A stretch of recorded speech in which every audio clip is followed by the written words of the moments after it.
هل ممكن اكسب من بيع التيشيرتات انا مصممها بنفسي جوه مصر والدول العربيه ولا لا؟ اهلا بيكم في قناه اي مكاوي. انا محمود المكاوي وده فيديو جديد لينا على القناه هنا. ولو لسه ما عملتوش لايك للفيديو وسبسكرايب للقناه فروحوا اعملوه بسرعه يلا. ابتدينا في الفيديوهات اللي فاتت سلسله تصميم التيشيرتات وبيعها في اوروبا وامريكا، واتعلمنا ازاي نختار التصميم الترند اليومين دول، وازاي بقى نروح نصممه بشكل حلو على موقع كانفا، وازاي نسوق له ونبيع له الناس على السوشيال ميديا، وازاي نستقبل فلوسنا من الناس بعد ما نبيعه. ولو لسه ما شفتش الكلام ده كله فاحنا هنسيب لك تحت في الوصف لينك سلسله تصميم بيع التيشيرتات، وهي مكونه من فيديوهين شارحين فيها كل الاستفسارات اللي احنا قلناها فوق دي خطوه بخطوه بالتفاصيل الممله، وهو ما يسمى بالبرنت اون ديماند او طباعه عند الطلب. النهارده بقى هنتكلم في موضوع مختلف شويه، وهو ازاي بقى تصميم التيشيرتات وبيعها بس المره دي جوه مصر والدول العربيه. وهنا بقى الخطوات مختلفه شويه عن اللي عملناه في الفيديو اللي فات ناحيه امريكا واوروبا وكده، ان انت كنت بتتعامل مع موقع والموقع هو اللي بيطبع وهو اللي بيعمل كل حاجه. هنا بقى الوضع مختلف شويه، هنا بقى انت اللي بتتعامل مع المطبعه بنفسك، وبتتعامل مع المطبعه بتديها التصميم، وبعد كده بتتعامل مع شركه شحن وهي اللي بتوصل المنتج لحد باب بيت العميل. وهنتكلم بعد شويه عن الموضوع ده بالتفاصيل الممله. انتشرت الفتره اللي فاتت قوي التيشيرتات بين الشباب اللي بيتكتب عليها باللغه العربيه، وشباب كتيره جدا بقى بيحبها، يعني هي بتبقى مختلفه شويه وبيبقى عليها كلمات حلوه وتصميمات حلوه وكده. فانت بعد ما بتعمل التصميم بتاعك للتيشيرت باللغه العربيه، وده طبعا هنتعلم نعمله ازاي دلوقتي خطوه بخطوه، بناخد التصميم ده وبنديه لاي مطبعه بتطبع تيشيرتات، وبعد كده بنتفق معاها على السعر، وبعد كده بنتفق مع شركه شحن وهي اللي بتوصل المنتج لحد العميل. ولما جيت دورت لقيت مطابع كتيره جدا هي ذات نفسها اصلا بتوصل، فهي تعتبر مطبعه وشركه شحن في نفس الوقت. دي طبعا انت لو لقيت حاجه كده فبجد هتوفر عليك خطوه، وفي الحاله دي انت مفيش عليك اي حاجه غير انت تعمل التصميم بس، وبعديها بتعمل بيج على الفيسبوك او انستجرام وتعرض عليها التيشيرت بتاعك ده، ولو حد عجبه وحب يشتري بتتفق مع المطبعه والمطبعه هي اللي بتتولى الموضوع كله. ده طبعا في حاله ان المطبعه بتوصل، فانت في الحاله دي لو هتبتدي فيعني لو دورت كده شويه هتلاقي مطبعه بتوصل، دي هتوفر عليك يعني. وعايز اقول لك بقى كل التيشيرتات اللي انت بتشوفها طول اليوم دي سواء على الفيسبوك سواء على الانستجرام سواء على اي منصه سوشيال ميديا كلها بتدور بنفس السايكل اللي بقول لك عليها بالظبط دي، بنفس الطريقه بنفس الخطوات. فانا حبيت اقول لك كده عشان تعرف الدنيا من جنبك ماشيه ازاي، عشان ما تدخش مني بقى. تعال نبتدي باول حاجه هو تصميم التيشيرت اصلا. وبما ان اكتر حاجه بتهم الناس دلوقتي هو موضوع القضيه الفلسطينيه وكده، ربنا ينصرهم طبعا، فاحنا هنعمل تصميم تيشيرت تكون حاجه بتخص القضيه الفلسطينيه. طبعا في الحاله دي انت لما بتيجي تصمم بتشوف ايه اكتر الحاجات الترندي اللي بتتباع والناس بتستخدمها وكده عشان تصممها. نروح على موقع كانفا وهنختار كاستم سايز، وهنختاره برده نفس المره اللي فاتت يكون 1500 في 1995، وهنكتب كرييت نيو ديزاين. هيجيب لنا الواجهه دي، هنكتب برده في السيرش على الشمال في ديزاين هنكتب من تي شيرت، وهيظهر لنا هنا بقى كذا تمبلت كده ممكن نشتغل على اي تمبلت عجبنا فيهم. فهنختار مثلا التمبلت الموجوده على الشمال دي او اي تمبلت براحتك يعني، ومكان الكلام اللي فوق ده مثلا هنكتب فلسطين، ومكان الكلام اللي تحت ده هندوس عليه وهنكتب حره، او ممكن تعملها بقى بالانجليزي فري فلسطين او اي حاجه براحتك يعني.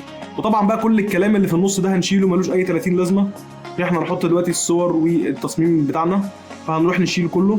وهنيجي هنا عند Elements وهنكتب في السيرش فلسطين. عندك بقى هنا هتلاقي جرافيكس هتلاقي فوتوز ممكن تختار منها اللي انت عايزه. فاحنا مثلا ممكن نختار التصميم ده مثلا كده وهنحطه هنا، وهنحط جنبها في الجرافيكس الصوره مثلا بتاعت الشخص اللي شايل علم فلسطين ده مثلا كده، وهننزل حره دي تحت مثلا كده. وممكن بقى الباك جراوند البيضه دي مش لايقه على الكلام ده فاحنا ندوس عليها وهنخليها مثلا سوداء.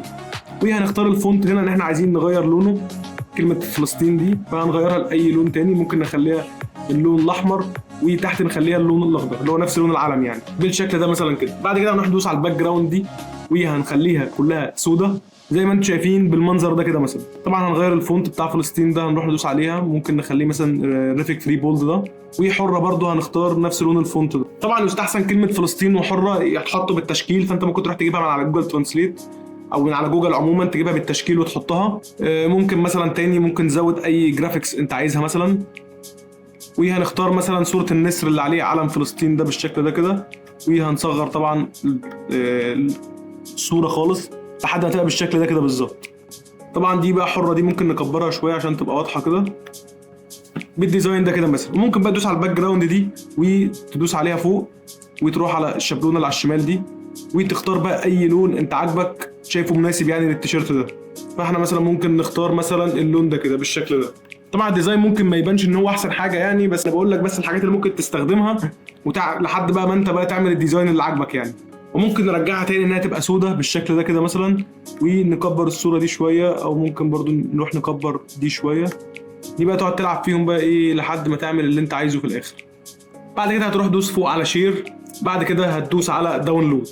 ولو عايز تشوف بقى شكل التيشيرت هيبقى عامل ازاي، فهنروح على كانفا وهندوس على موك ابس، هيظهر لك حاجات كتيره جدا. فاحنا عايزين التيشيرت موك ابس، فاحنا مثلا هنختار اي لوجو عاجبنا من ده عشان بس نشوف شكل التيشيرت هيبقى شكله عامل ازاي يعني، او ازاي نسوق له على السوشيال ميديا عموما. فهنختار مثلا الشخص ده مثلا كده، بعد كده هنروح ندوس على سيلكت، بعد كده هنروح نعمل ابلود للصوره بتاعتنا وهندوس على الصوره، بعد كده هنعمل سيلكت. وبعد ما جبنا على الموك اب وحطيناها على اي موك اب عجبنا، فده دلوقتي هيبقى شكل الصوره اللي انت ممكن تعمل لها داونلود دلوقتي وتسوق للصوره دي بقى زي ما انت عايز. فده هيبقى دلوقتي شكل الديزاين على التيشيرت الابيض. طبعا بقى ممكن تجرب على التيشيرت الاسود، هتلاقي في الموك ابس بقى عندك الوان كتيره جدا تستخدم اللي انت عايزه. بس ده الشكل دلوقتي، وعشان بتبص عليه كده تشوف شكله هيبقى حلو ولا مش حلو، فانا شايف من الشكل اللي انا شايفه دلوقتي اللي هو شكله يعتبر كويس يعني. فانت ممكن تقعد تجرب برده كده لحد ما توصل في الاخر للديزاين اللي عاجبك، ان انت لازم تجربه على الموك اب عشان تشوف فعلا هل الديزاين ده حلو وهيبقى شكله حلو على التيشيرت ولا لا، وهيبقى لايق ولا لا او كده. فدلوقتي بالنسبه على التيشيرت الابيض فاحنا شايفينه شكله حلو، فممكن نجرب بقى على تيشيرتات ثانيه كتير الوان كتيره. هنروح ندوس على شير، بعد كده هنروح ندوس على داونلود، وده هيبقى شكل الصوره بعد ما نزلناها اللي احنا ممكن نسوق لها على السوشيال ميديا زي ما احنا عايزين. دلوقتي احنا صممنا التيشيرت وعملنا الموك اب بتاعه، دلوقتي بقى كل اللي عليك تعمله ان انت تعمل بيج على الفيسبوك او انستجرام تعرض عليها الموك اب ده. طبعا انت محتاج انت تنزل موك ابس كتير لتصاميم كتير عشان البيج تبدا تكبر والناس تشوف، فلو حد جالك حد يشتري فانت بقى ساعتها بتتواصل مع المطبعه وتديها التصميم وكل اللفه اللي قلناها من شويه دي. وبالنسبه بقى انك تجيب مطبعه منين اصلا، فالموضوع سهل قوي. انت لو دورت على جوجل هتلاقي كتير، يعني انا لما سرشت على جوجل لقيت جنبي مطابع كتيره جدا، فالموضوع ده سهل يعني ما تحملش هم. وشركه الشحن برضو نفس الوضع، هم بالهبل يعني ما تقلقش يعني. عشان تحدد سعرك للتيشيرت بقى، فانت بتشوف سعر الطباعه من المطبعه وتشوف سعر الشحن من شركه الشحن، بعد كده تحط هامش الربح بتاعك، وده النتيجه النهائيه بتاعته بيبقى سعر التيشيرت. بالنسبه بقى اصلا للطباعه انت هتلاقي تفاوت في الاسعار كتيره جدا من مطبعه ومطبعه، كلها على حسب الخامه بتاعت التيشيرت، في خامه غاليه وفي خامه رخيصه. فطبعا بقى انت اللي هتحدد ساعتها بقى انت عايز تستهدف انهي فئه، انت عايز تبيع تيشيرت ب 300 ولا ب 500 ولا ب 1000، دي بقى الاختيار بقى نوع التيشيرت وسعره ده دي بتاعتك.